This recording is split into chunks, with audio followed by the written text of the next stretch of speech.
Hello, everyone. My name's Rob Volmar, and this is how to defeat pornography through the power of Jesus Christ. Guys, I want to share with you why you are talking to me about this subject. I'm not a counselor and I'm not a therapist, and there's many people that would look at you and tell you that there's really no reason to listen to this guy, and I would totally understand that. But I want to tell you straight from God that what I'm going to share with you today is the most effective method that there is to defeat pornography. Is the reason I am speaking to you is I am a man who came from the depths of hell along with my wife. We had absolutely no shot of getting out, and I found a way to get out and get out of this bondage we're going to talk about today in the worst possible situation. And I'm going to share with you how you can use it in your much easier situation. We're going to show you how to win today. The first thing I want to talk about is the attitude. The attitude is the aroma of your heart. Guys, your attitude on this issue means everything. When I've been talking to guys, it's all self-defeated. We all fall short, and Bob falls short and John falls short. We all fall short. And they use that as their comforter. And guys, I want to tell you, guys walking in, even men who talk to me, they're just self-defeated, even though they're searching, guys, we have to change the attitude to an attitude like I'm going to tell you right now, is you have to stand and look the enemy in the eye and say, not today, Satan, because every single day, that's what I do with him and I win. And I'll show you how right now. Guys, I watched some videos recently on pornography. There's a big difference between what I've heard everywhere else and what I'm going to tell you right now. One of them I heard recently from one of the biggest pastors in our country. And he, like all of them, in a firefighter analogy, they all put on the fire jacket and the fire helmet, and they do a very admirable thing. They run in and fight the fire. Dangerous. It's dangerous fighting that fire. And it sounds admirable. Everyone is focused on that with books and seminars on how to put out the fire, best way to put out the fire. And they talked about putting blockers on your phone, and policing and accountability, and all of those things are good. Not saying they're bad, but that's their focus. That's what I'm pointing out to you right now, is when we finish and you accomplish what I'm telling you, you'll never need those things. That's the whole point. They're way beyond where we are at. We're going to be at the end of this video. Guys, I want to show you in illustration form some things. I love illustrations. God gives them to me all the time. What is pornography to a Christian man, to a Christian in general? Here's what it is when you are participating in pornography, and you'll do it again. It's not going to be the end last time. They call that practicing or cherishing. Well, Psalm 66:18 says, if you cherish sin in your heart, God will not hear your prayer. Not only are you not in correspondence, he's shut you off.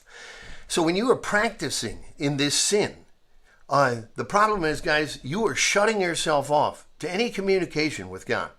So please understand that. This sin in that illustration is like kryptonite in the hands of Superman.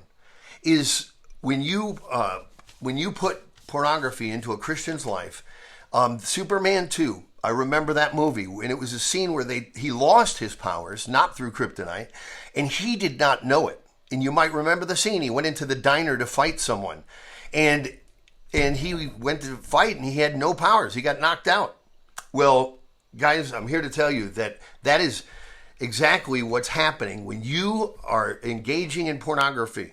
Is you think you are a powerful Christian, and you are just like Superman in that illustration. Is when you face trials, you're going to find out. Is the hamster on the spinning wheel. That's what you are when you're participating in backdoor sins like this that no one else knows about it. Guys, I want to tell you, I want you to think about this struggle in terms of a fire, a forest fire. I want you to think about this. You are the fire chief. This struggle with pornography, we fail because we wait until we get into the end of getting near to where we're about to go engage in the pornography. We've been thinking about it for a while. And guys, the reason that we fail is because of what I'm about to tell you here. Is there's an analogy with matches. Is we put down, we have a fire. We bring you an illustration of a fire to a fire chief and say, look, you can put out this fire. Here's a video of it, start to finish. You can attack it wherever you want beforehand. You can go to the beginning of it and go to when it's big, and you have to try to put it out. What would common sense tell you where you would go? Is you would go to the very beginning where Rob threw down the match on the ground and it started smoldering. Is you pick that match up and the problem's alleviated. Let me tell you what we do, though, in life. Is what I would do is I would sit around in the beginning, and people might be throwing matches. There's, perfectly no fires, no nothing going on. And those are just matches. And so you go about your life, living life, having fun, doing whatever. And all of a sudden you look out the window and one of those matches is on fire. Now listen to me. Because you waited. You go to fight that match and it's out of control and whatever, and you may or may not have gotten to that match early enough to put out. Well, then when you get it out, here's the problem. Behind that match were other matches that were getting thrown down that you also ignored. Well, then you go from fighting one inferno to the next. That's what you end up doing. Is failed with porn, and you're focused on the inferno. Is what ends up happening there. And what I'm telling you is this: is that when you go into that fire, in illustration standpoint, when that match first gets dropped, is the same as when a thought comes in your mind that is sexual. Here's what I want to tell you guys, is when a thought comes in, you have an angry thought and you have a sexual thought. This is one of the main things we need to understand before we even get started here, is God expects us to stop both of these thoughts. And we know, I struggle with anger all the time. It's immediate. And man, is it difficult to stop. The number one most difficult thing for me, or foul mouth, because it happens almost immediately. And I struggle with that. Well, that sexual thought doesn't work anything like that. And God just so happens to not like anger. It's a big one. And so we have to be, we know we got to control this. So we got this granddaddy bully up here. And then we have the sexual thought, where let's just play it through, guys, and talk truth here. Is you're driving down the road and all of a sudden you look over and there's a woman with a nice behind, and you look over at it. Start the timer. You'll start looking at it and checking her out, and you're sitting at the stoplight and checking her out again. Man, you start thinking about what it would look like to take those pants off, and man, and so on and so on and so on and so on and so on and so on, and whatever, might be two hours later you go home and self-gratify. For me, I'm going to be quite honest with you, Mr. Sickness, I would see that woman pull out of the stoplight, drop my pants, driving, and self-gratify. That's how bad of a dog Rob was. So, coffee break. We even take coffee breaks in this video. So you got an angry thought, and you got the sexual thought comes in. Anyway, guys, here's what I'm telling you. This thought can take 2 minutes, can take 20 minutes, until you actually fall in the sin of the engaging. Now, please understand this. I just lied right there, because you fell the entire time. The first thought came in your mind, and when you're thinking about engaging, because you sat and looked at her instead of God. It's a whole other subject I still have to talk about. Is, guys, what I'm telling you is we need to understand first, before we begin, okay, this is the big bully. I do have to beat this one. This one is his little frickin' swimpy sister, for crying out loud. It takes 2 to 3 to 5 minutes, 2 hours, whatever, for this to ever happen. What that means, if you fall, is not, wives, you may have heard these, it's so hard and difficult. Nobody can overcome this. I'll never overcome this. What it is the truth is, dear, I had a thought come in my mind a couple hours ago, and I flipped my middle finger at you for 2 hours while I sat and thought about it, flipped my other one at God while I thought about it, and then I engaged in it. After thinking about it for 2 hours, having a chance to think about it. That's what you're telling your wife. In reality terms. is that you can't control yourself after 2 minutes, 20 minutes, whatever it is, when you managed in a microsecond to stop anger. That is the truth from God, and no one should suppress that before we begin. You need to admit right now to whoever you're watching this video with or your loved one or wife that you admit that is what this illustration, that you are fighting the little sister and you're not going to claim anymore that you can't beat her, for crying out loud, that this is too hard. You have several minutes to make this decision, guys. Come on. Excuse me. All right, here we go. Let's go to the next one. So the angry thought and the sexual thought. So the firefighter, I just want to finish this here. You got the match, and you decide instead of waiting until the forest fire was covering 6 states, and you cannot stop that, is what I'm getting at. And the same is when you allow the sail to go up on the sailboat with pornography and get excited, you are not going to stop it. I've struggled with this all my life. And don't think, I was a Christian most of my life, and I was trying to fight. I want to tell you the success rate I had.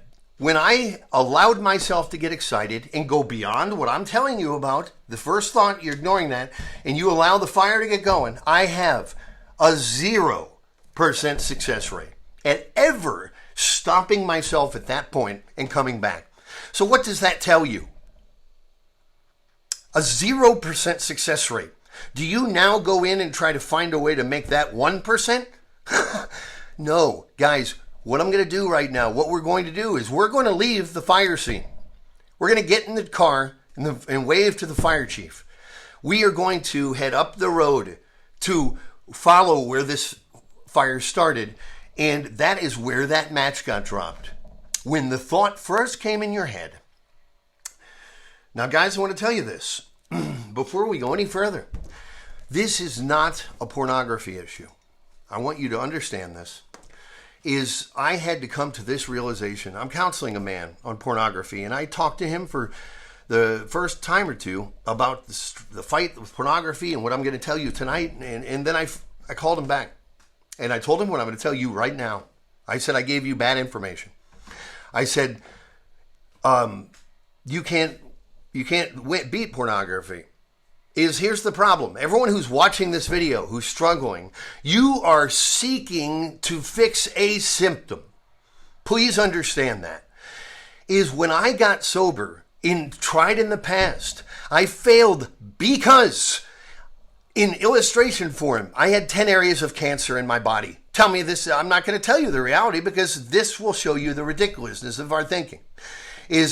One of those areas was drugs, and 9 other ones were lying and cheating and looking at women and all these other things with women, and I decided I'm going to get righteous, and I went to the hospital and had them perform surgery and take the drugs out, the cancer in this area. Don't worry about the rest. I am good.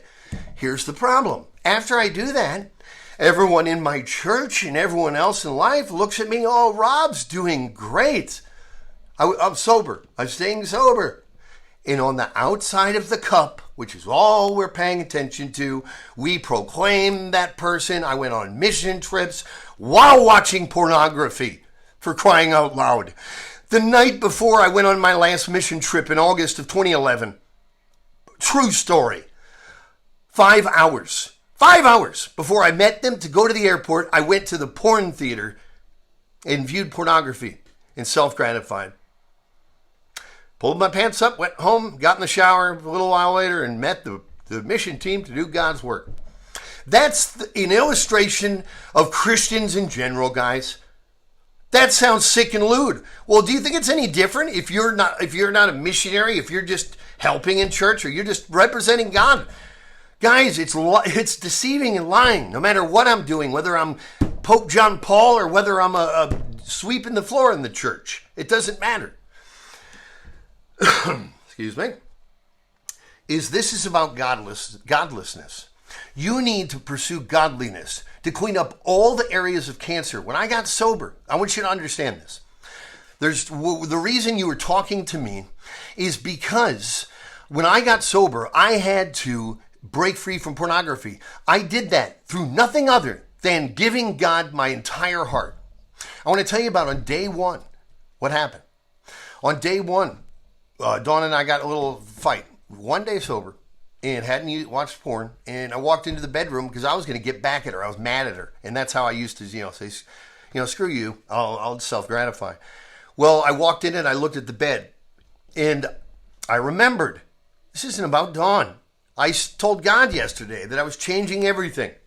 And suddenly I was faced with decision number one. A decision I had never passed. I lied earlier when I told you I never succeeded. On this moment I did. And there's a reason. The only time I ever succeeded is that moment. Is when I stared at that bed and I said, Rob, you told God you're going to give it everything and you're already going to go back and do this. And I sat and I walked away, guys, for the first time ever in front of that bed. And that was a very big deal. We have to pursue godliness in every way, in all ways. We can't be lying, still hanging out with the same people, cheating on my taxes, looking at women, all these different things, and think God's going to bless you in watching pornography, in these other things that you think. On the outside of the cup, that everyone's seeing, while on the inside of the cup, all this is going on. If you cherish sin in your heart, I will not hear your prayer. How much more directly? I'll repeat that scripture over and over as we go here. For Christians that want to continue in this and think, he still hears me. Really? You'd better read again. I'm sorry if you don't like hearing that. Guys, I want you to understand one thing. The fear of the Lord, if this is about your heart, guys, it goes back to right what I'm talking about, godliness. The fear of the Lord, if you are truly fearing the Lord, what does it say? The fear of the Lord is to hate evil. So pornography is evil. So you are telling me that you are a Christian and you're sitting in front of something that is evil, and you are sitting there and not only you're not resisting it, but you're contemplating it. That's what you want to tell me. So I want you to think about that. And the reason is because without you speaking a word, it speaks your heart. That speaks your heart, guys, is what you are looking at on that screen is warm in here, someone else's daughter, for crying out loud. Do you have a daughter? I have daughters 18 and 19. Somebody else's wife. If you're truly a Christian and a man of God, what does that mean your heart should say about them? The way you should view them. If you're truly a man of God and this isn't just a Band-Aid, what you're doing right here. You're pursuing pornography when what you need to be doing is going to the How to Be a Godly Man conference. Because this will do you well. And I'll tell you, I'm going to show you a tool where even if you are a screw up, that's why you're talking to me and I'm making this video, is the big tool that God gave me that I can give you as a fledgling Christian, and it will work for you if you discipline yourself. Is all you need to do is, I want you to think about this. Star Wars, back in 1977, God put this illustration in my head. And remember the Death Star? Luke Skywalker, at the end of the movie, was flying in there to try to knock this thing out. Well, the core is what they had to get to. It was at the center of the Death Star. We're going to call that your heart. The outside of the Death Star was the mind. They built a mind around the heart to protect it. Do you recall when Luke Skywalker and his buddies flew in there in their ships? What happened if that was your mind in this illustration? What did the Empire do? They sent out ships to combat them before they ever got there. They foresaw what I'm getting at. They weren't just they weren't sitting down in the control room with their feet up and then blam, everything gets shot. They were proactive. They were on guard with their eyes. They were watching, and they sent out a defense, just like the movie War Room talked about. The enemy we're plotting against the enemy here. And the point is this, guys, is they didn't just let Luke Skywalker fly in there and blast the heart of the Death Star out. It was an important thing. Why are you letting it happen into your heart? That's what I'm telling you. I want you to think about this. We're going to talk now about how you stop these thoughts. You ever see the game Whack-A-Mole in a game room? God gives me illustrations, and when I see them, man, and I'm trying to explain to guys, how do we stop thoughts? How do you put into practice what I am telling you? And I want to tell you just before I say this, that the reason I keep never finishing this, why you're talking to me, is that I got off of pornography through giving my heart to God, walked away that first time, never went back. Later down the road, it came a time where I could not control my thoughts in the bedroom. What was happening, guys, is this.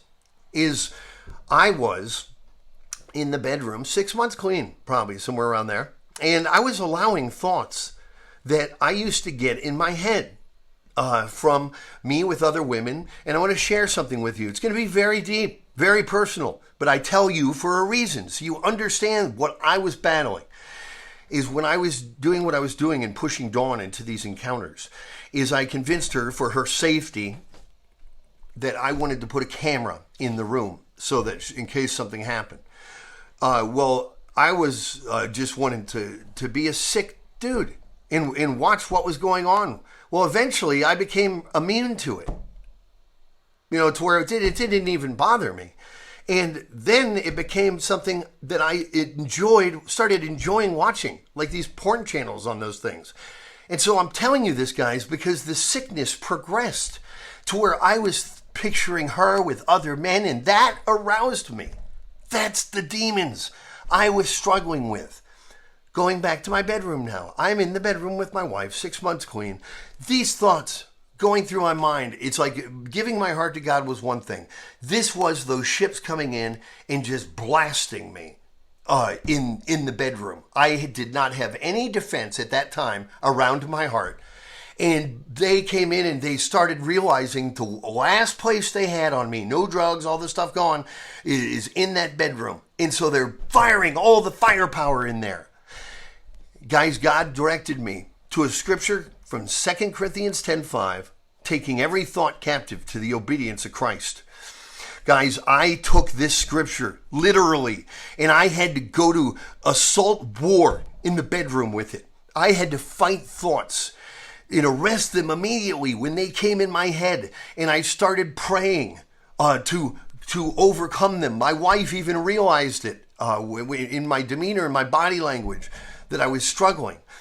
And guys, I want to tell you that I ended up getting to a point where I started praying the entire time. I have very little problems ever in the bedroom anymore because I was disciplined in the beginning with this, and I kept doing it. And what happened was the thoughts ended up subsiding. So, guys, what I'm telling you is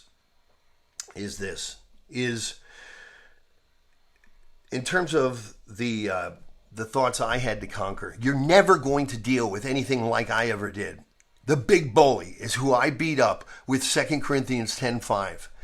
And I'm telling you right now that these thoughts were immediate. What I just explained to you is a thought that's going to lead to self-gratifying or a wrong act is not going to happen immediately.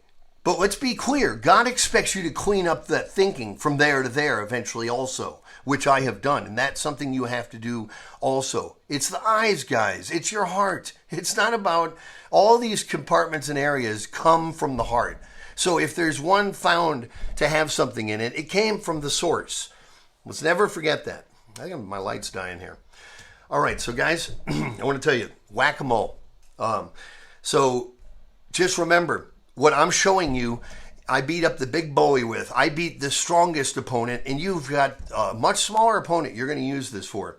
So when we're having thoughts come in our head, like I did in the bedroom, when they would come in, I could not allow myself to dwell on it for a moment. Not even a moment could I start picturing my wife with somebody or me with somebody. So like whack-a-mole, boom, boom, boom, boom, boom, I had these thoughts were popping up, popping up, popping up. Now I want you to think about it. As a society, Christian world before, we never talk about this stuff. So what we are doing in the Christian world, in illustration form, well, I lost all my line here. What we're doing is, sorry about these technical difficulties here in my advanced studio. What we're doing here is we are stopping the thoughts the moment that they come in. Just like that whack-a-mole. You're sitting there and stopping the thought, stopping the thought, stopping the thought, stopping the thought. And you want to replace the thought immediately with Scripture, guys. Pray or replace it with Scripture. My favorites are whatever is lovely, whatever things are pure, focus on, meditate on these things. Or submit, James 4:7-8, submit to God, resist the devil, come near to God and he'll come near to you. Or a classic, 1 Corinthians 10:13, no temptation has seized you except which is common to man, and God is faithful. He will not allow you to be tempted beyond what you can bear. But if you are tempted, he will provide a way out so you can stand up under it. Just some scriptures that you can remember in your head and call upon them at that moment to replace those thoughts that you're canceling out at that moment. Guys, all we are doing here, like whack-a-mole, is just stopping the moles. In illustration form, like I was saying, with the Christian world, we walk away from our thoughts and we expect it would be like walking away from the whack-a-mole game after putting your quarters in and then being upset you didn't get a high score. When, hey, you had all these thoughts you didn't control. You know, how can you expect to score? That's what we're doing in our life. We're expecting our life should be wonderful. Well, you didn't guard your mind. You didn't guard your heart. You didn't guard your heart at all. But we do not want to accept this. What I am telling you right here is an untalked about concept, because please listen to me. This is not about pornography. This is about alcohol, drugs, any of these things. The thought that comes in your mind for alcohol, drugs, any of these things, like the sexual thought, is not immediate. There's no excuse for it, guys. These wives, and I want you to please, if you're a spouse, do not tolerate these behaviors. They are not like the anger. Well, if you stopped the anger this morning, Bob, and did such a great job at that, why can't you stop this one? It was 2 hours later. And what that tells you is, in that 2 hours that we thought about it, the enemy, no matter how strong we thought we were, he got to us. So guys, what I'm telling you is, here's where you're at over here. Here's the beginning thought, is we're going to erase everything that happened over here. We're not going to fight the fire. The fire chiefs are all so proud of fighting, selling seminars and DVDs and Criminy Christmas. I told somebody I could drag out what I'm telling you right now into a 5-day seminar and get rich.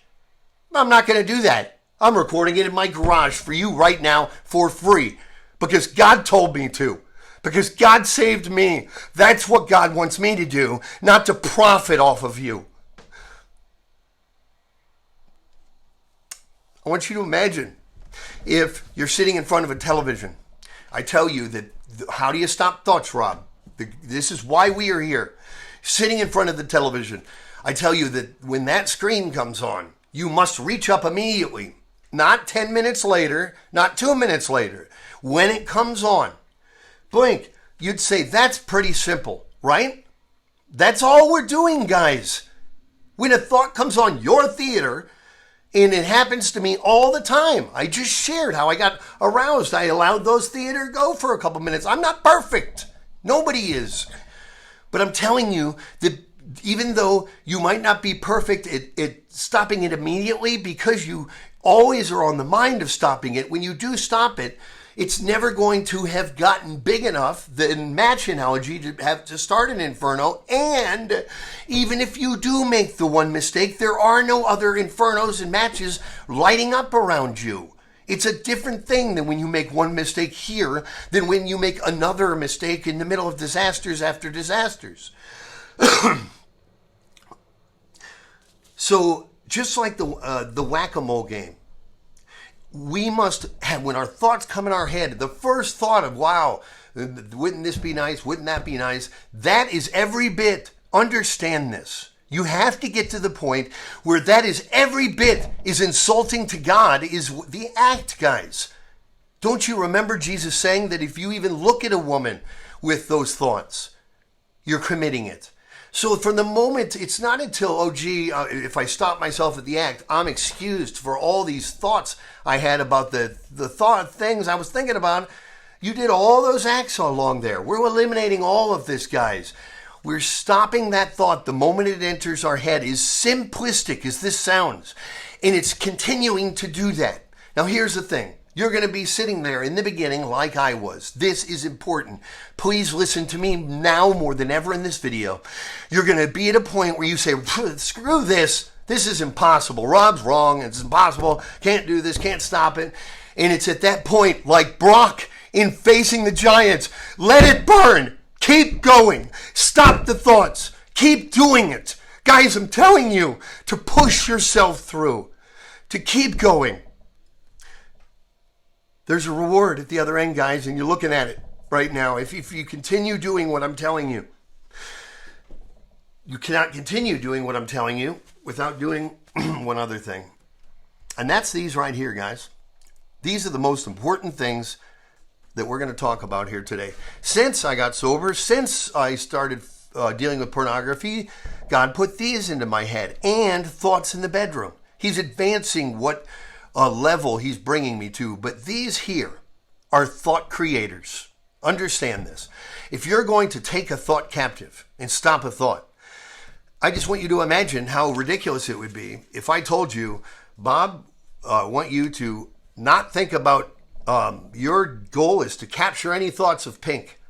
Well, while you're doing that, I want you to look at this pink car while not thinking of pink. That's what we do as a guy or somebody in general who we make a commitment to stop the pornography and take the thoughts captive, yet we look at something that's producing ammo that's shooting at us, for crying out loud, when we don't control our eyes. Our eyes are here's what these are. These are a heart temperature gauge. These go where your heart is. So, well, wives, just like Tony Jordan in War Room in the church, his eyes were looking at the woman next to him in the church. They indicate where your heart's at. Most of the things that you do, you don't need to talk. As I keep mentioning here, your actions speak for you. No speaking necessary. Excuse me. So, let's see if we can get some better light here. Anyway, guys, I apologize about that. I want you to understand this with your eyes. When I go out into public, and I see women in my peripheral vision, I am so diligent with my eyes. I have to be, guys. Please understand this. If we are not diligent with our eyes, we are never going to win this battle. Is when I'm out in public and I know a woman is in, I'll tell you a true life story from yesterday. My wife would laugh at this. We pulled up at a stop sign and a woman comes walking out in front of us. I saw her out of the corner of my eye, never laid eyes on her, but I saw I saw a lot of skin. And so I closed my eyes and she was walking in front of us and it wasn't a quick thing. And as she was walking in front of us with my eyes closed, my wife goes, "Would you look at that tan?" I told her, "Come on, you're not helping the matter here." I wasn't even looking. But guys, this is the madness of what we're dealing with. God, this lighting thing is really going to bum me out. Sorry. My little light, I guess I need to get a new one and get it in the budget here. Guys, so understand this. God sees everything. He sees your heart, he sees your thoughts, and he sees your motives. And I want to ask you one other question. And this may sound kind of vulgar to some people, but I want to ask you a why question. Is you claim, and I want you to answer this question, God is the most important person in your life.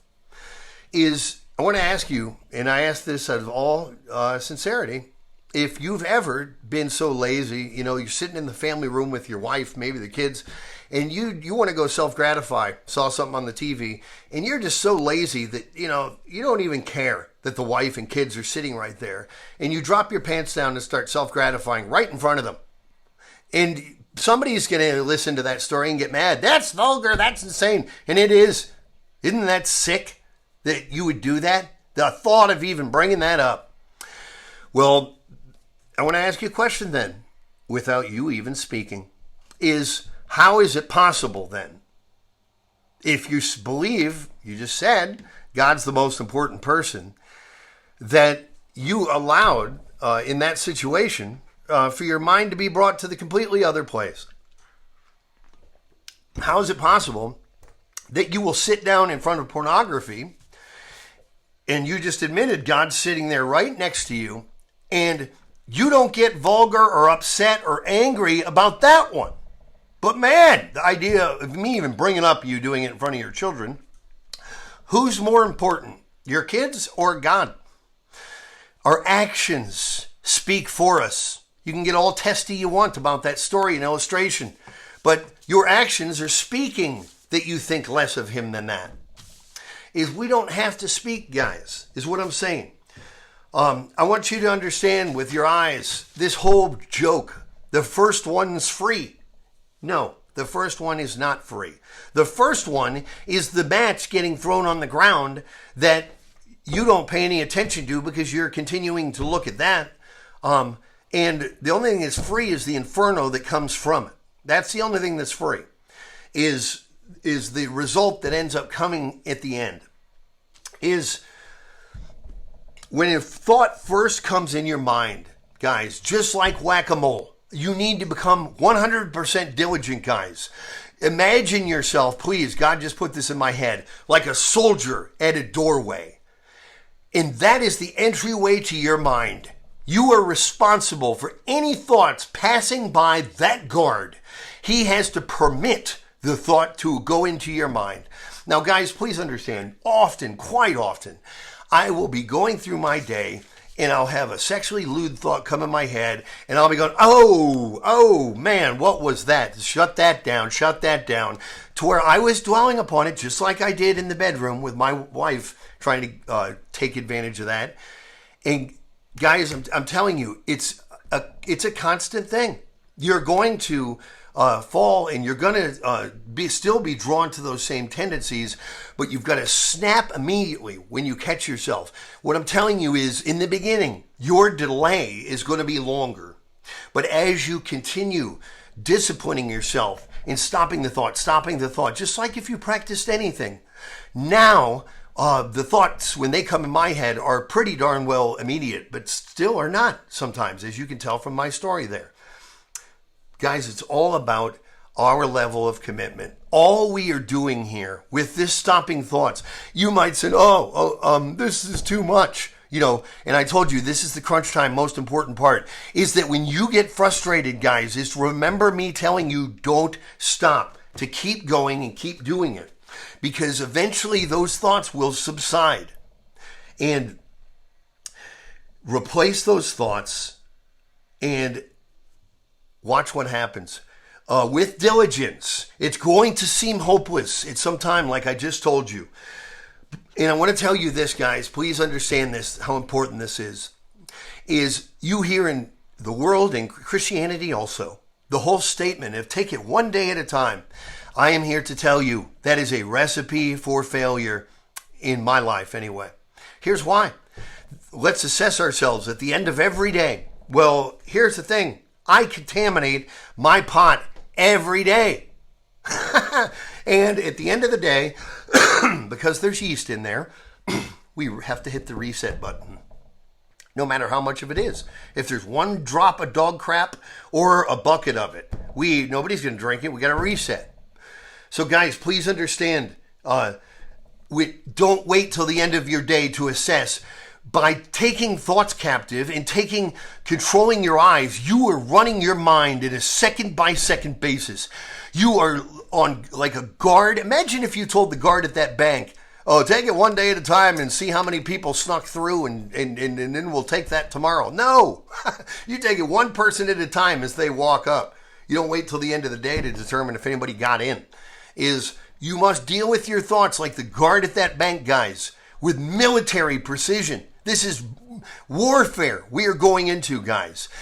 And I'm telling you, what the weapon of this taking your thoughts captive, I was able to stop thoughts that were immediate, like bombs coming in, trying to stop myself. And you will need to do this also on top of this struggle when you are intimate with your spouse, using that thought to do the same thing I did. Not only are you going to beat the easier sissy girl of not self-gratifying with pornography, but when you get to the harder battle that you will face also, like I did, in that bedroom, you can use that scripture. And then it's going to be matching up, man. You're going to be fighting it. But when you fight these thoughts, guys, with these 2 minutes and 10 minutes and 20 minutes to think about it, guys, it is a simple thing. My gosh, a 2-year-old could win this battle. Think of it this way, guys. King Kong. If I told you, like that fire, you can fight King Kong at any point in his life. You can fight him when they hand him out to the doctor in a diaper, or you can fight King Kong when he is 300 feet tall. Let's use our common sense, guys. I could use 100 illustrations here. And for some reason, with this battle with pornography, because guys don't want to stop doing it, they don't want to accept that this simplistic practice will work because they want to keep getting the reward. And I go right back to, guys, please go to the godliness class before you come here, because you're not going to win here without it. But I'm telling you, if you're struggling as a Christian, you're giving him your heart, you use this tool, guys. Even if you're struggling and fighting, if you're arresting these thoughts the moment they come in, please understand, you'll never have a bonfire, an inferno, ever, ever, ever, ever. You'll never have that. And guys, I want to finish this here. It's all comes down to, please understand, when you're intimate with your spouse, if you're married, what's going through your mind. Please keep your mind focused on your loveliness and the beauty of your wife's youth, like the Bible says, her breasts. And my desires now are for nothing but my wife. I told her, she asked me a question the other day. She said, do you find women not that attractive when they're over 50? Trick question, she asked me. And I said, I don't find anyone attractive but you. And guys, for the first time in my life, I meant that when I answered that specific question that way. That feels good. And I'm telling you that, listen to me. This is the final part here. Is we have been fighting the enemy, please understand this, in his strength. At the fire when it's roaring. And we are macho. And we want to say, we can do this. We can do this. And I'm telling you, we can't do this, guys. Is when I walked into this struggle, I just said to myself, we've got to figure out a better way. And I said, let's go back to the beginning. Let's go back to the beginning of where these things started. What we should do with any struggle. Where did the fight start? What do the police do when they interview somebody? Where did the fight start? How did it start? We need to go back to the beginning, guys, of our struggles. And what we are doing here is we are not beating the opponent by strength. We are outsmarting our opponent. Like a gadget play in football is what the enemy's response will be to this. He's going to be standing down at the inferno with his hands up like the coach for the Giants and facing the Giants. What the frick was that? To lose this game. Guys, the enemy does not expect to lose. He knows what he's hearing right now is the only way to beat this. It is not overly simplistic. It is straight from God. We need to be disciplined, guys. And what I'm telling you is this. We are outsmarting the opponent, and I took the laser pointer and I found the weakest spot of the enemy, which was King Kong in the diaper. And I am showing you guys how to strategically eliminate your opponent, these thoughts, which lead to these problems we're talking about. And guys, I just want to tell you from the bottom of my heart, guys, this is a passionate subject for me, guys, where we came back from. No man should have ever made it back. And for me to have conquered these thoughts that I'm telling you about, it was a freaking miracle. And I welcome you to take this tool and go fight your little sissy wimp. You will win, guys. Quit being self-defeated about this. Raise your hands in victory, guys. We have got this one. God is behind us. Understand this. If God is for us in this, what I am doing, no one in the enemy cannot stop us. Gentlemen, we are building a stone wall for God.